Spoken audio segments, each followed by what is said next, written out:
सभी दोस्तों को एक बार फिर से मेरा नमस्कार। आज हम अपने रविंद्र कौशिक थॉट के लिए अगला जो वीडियो है वो लेके आए हैं और आज का जो विषय है वो है मेरी धरती। जी हाँ, आपकी धरती, मेरी धरती, हम सब की धरती। और इस धरती के साथ क्या होता जा रहा है उस बारे में आज हम चर्चा करेंगे। अभी 9 बजे का समय हुआ है और गर्मी इतनी है कि मैं फ़ोन लगा के जस्ट यहाँ तक आया था कि ओवर हीटिंग उसने करना जो स्टार्ट कर दिया। ये क्यों है? क्योंकि हमारी धरती तप रही है। हमारी धरती के साथ कुछ ऐसा हुआ है जो वो सहन नहीं कर पा रही है। ऐसा नहीं था कि पहले भी वातावरण गर्म नहीं होता था, ऐसा नहीं था कि पहले भी गर्मी नहीं पड़ती थी। पहले भी बहुत ज़्यादा गर्मी पड़ती थी। पहले भी मैंने सुना है मेरे बड़े बुजुर्गों से कि लू जो है वो चला करती थी इन दिनों में। जून में, जुलाई में, मई में बहुत ज़्यादा गर्मी पड़ती थी। लेकिन पहले की और आज की तुलना की अगर मैं बात करूं तो कुछ बदल गया है। और क्या बदला है आज उसी बारे में हम चर्चा करेंगे। मैं कल ही पढ़ रहा था एक न्यूज़पेपर में कि हिसार का जो टेम्परेचर है वो 47 डिग्री हो गया है। राजस्थान में कहीं टेम्परेचर 50 क्रॉस कर गया है। अगर इसी रफ्तार से चलता रहा तो अगले आने वाले 100 सालों में क्या हालात होंगे आप सोच भी नहीं सकते। बात आती है कि कौन जिम्मेवार है इन सब के लिए। इस धरती को खराब करने के लिए, इसके वातावरण को प्रदूषित करने के लिए कौन जिम्मेवार है और इसको सही करने की जिम्मेवारी किसकी है? क्या किसी साइंटिस्ट की है? कोई पर्यावरण मंत्री जो है वो ये जिम्मेवारी लेगा या हमारे देश के प्रधानमंत्री की है जो देश पूरे वर्ल्ड को कंट्रोल करते हैं, क्या उनकी जिम्मेवारी है? सब जो है अपने अपने तरीके से बातें रख सकते हैं, लेकिन मेरा मानना है ये हम सब की जिम्मेवारी है क्योंकि ये धरती भी हम सब की है। इसका जो वातावरण में जो एकदम से गर्मी जो बढ़ रही है, सब कुछ ऐसा संतुलित सा हो गया है। गर्मी समय से पहले आ रही है, सर्दी समय से पहले आ जाती है, बारिश का कुछ अता पता नहीं कब हो जाए कब नहीं। यानी सब कुछ जो है वो डावाडोल सा हो गया है।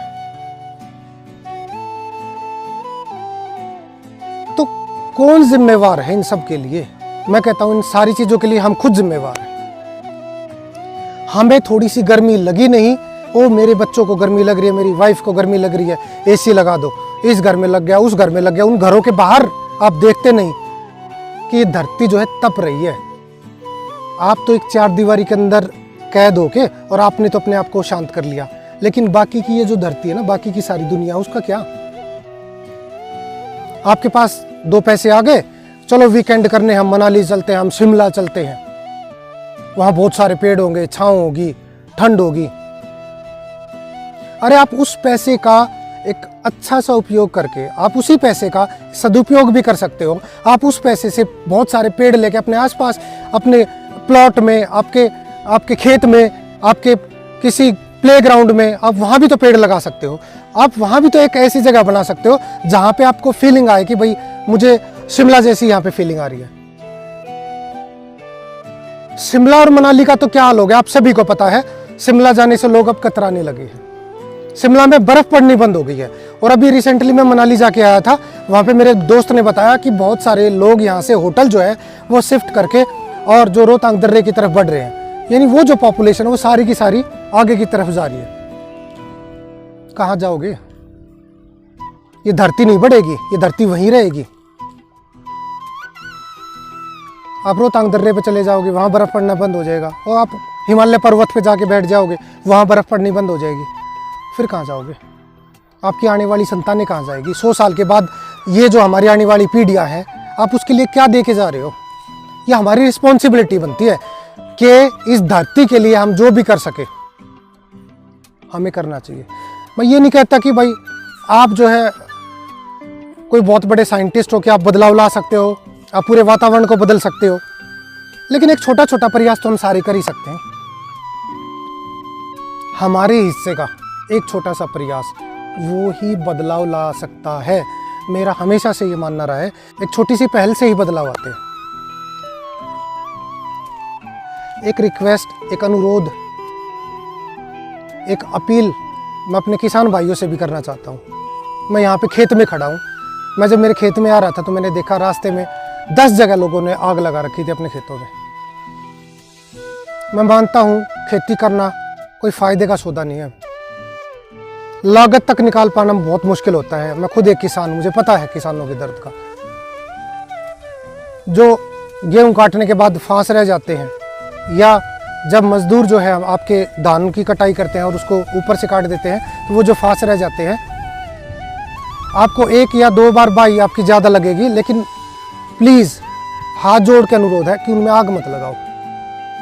अब थोड़ा सा पीछे जाके देखो कि आपके जो दादा परदादा थे वो बेशक से अनपढ़ थे, लेकिन वो हमारे पर्यावरण का कितना ध्यान रखते थे। थोड़ा सा पीछे जाके देखो आप। मैं जहाँ पे खड़ा हूँ, मैं वहाँ से आपको एक बार दिखाना चाहता हूँ। पहले जब हम किसान जो है खेत में मेहनत करते थे, तब जब हम थक जाते थे, पसीने उतारने के लिए हम पेड़ों की छांव ढूंढते थे, और जो हमारी मंडेरों के ऊपर पेड़ हम लगाते थे, सारी मंडेर पेड़ों से भरी हुई होती थी, हम उसके नीचे जाके बैठ जाते थे। लेकिन अब देखो, अब अगर आपको रेस्ट करना है, आप जो खेत में मेहनत कर रहे हो, आप चाहते हो मैं जाके किसी पेड़ के नीचे बैठ जाऊं, एक छोटे छोटे पेड़ भी आपकी मंडेरों पे, आपके खेत में मुश्किल से 1-1, 2-2 पेड़ जो है बचे हैं, और बहुत सारे खेतों में तो एक पेड़ भी आप लोगों ने नहीं छोड़ा। तो मेरा सभी किसान भाइयों से भी एक अनुरोध है कि जो आप का जो रोल है वो सबसे बड़ा होता है इस पर्यावरण के लिए, सबसे बड़ा आपको माना गया है किसान को, तो आप भी अपना रोल समझे। खेतों में आग ना लगाएं। जो पक्षी होते हैं वो अपने अंडों को संभाल के रखते हैं। जो बाकी के पक्षी के अलावा जो सांप होते थे, करेलिए होते हैं, जो भी ये चीज़ें क्या होती हैं, ये सारे आपके सहयोगी हैं, आपकी हेल्प करते थे। आपके खेत में चूहे हो गए, उन चूहों को खाने के लिए सांप जो है वो बिलों से बाहर निकल के आते थे और उनको खा लेते थे। अब अगर आप ऐसे ही आग लगा दोगे, कोई सांप अगर किसी बिल में होगा तो वो जिंदा जल जाएगा। इसको क्रूरता कहते हैं। सोचो थोड़ा सा। और मेरा सभी मेरे युवा साथियों से, जो भी इस वीडियो को देख रहा होगा, उन सभी से मेरा एक अनुरोध है कि आप सभी अपने रोल को समझो।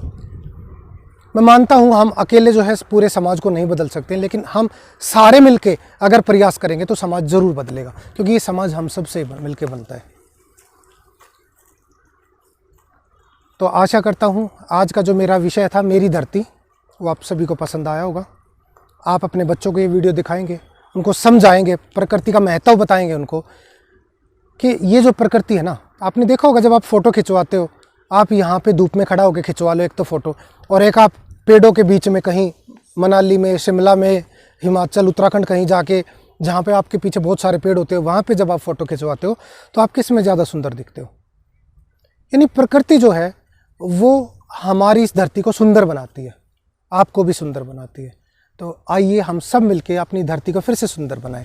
आप सभी ने मुझे देखा, सुना, उन सभी के लिए आपका बहुत बहुत शुक्रिया। धन्यवाद।